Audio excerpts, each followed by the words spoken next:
So as we become better, more assertive rather than violent with our children, Yes. as we become better listeners of our children rather than filling them with our ideas, but listeners of them, inescapably that produces a different society. Inescapably. In fact, not only it's like I call it child rearing reform. Like it doesn't come from one person. This is a collective thing. I'm really worried that you can't see me anymore. It's distracting John is taking over. I'm going to move. Pardon me. Okay, that's a little bit better. I was saying,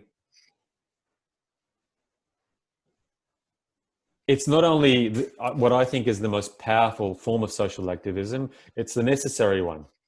Yeah.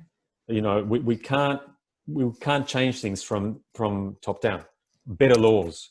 It doesn't dig deep enough. These kind of quixotic, heroic, often American attempts to bring democracy to other countries by shoving them in from, by brute force. Yeah. Have a look at what that created. Mm-hmm. It just made everything worse. Yeah.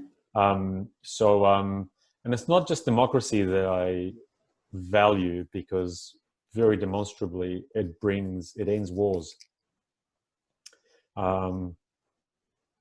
Little disclaimer, I don't think that United States is a good example of a democracy. It's a very partial. It's got some good democratic institutions, but it's still highly corrupted and authoritarian in many other ways. So that's not my example of when I'm in democracy. Neither is Australia. I think there isn't a good enough democracy yet. We are democratizing in history. That's growing very rapidly, but we're still in an embryonic phase of democracy in terms of world society. That's what I mean when I use that word. But for as much as democracy demonstrably reduces war, yes, and crime, that's heavily demonstrated by the research.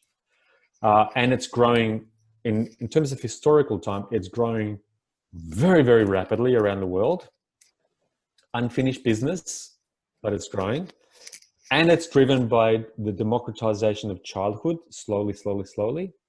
Fundamentally, that's where it comes from around the world. Democracy is not the only thing that we need to aim at. Ecology is the other.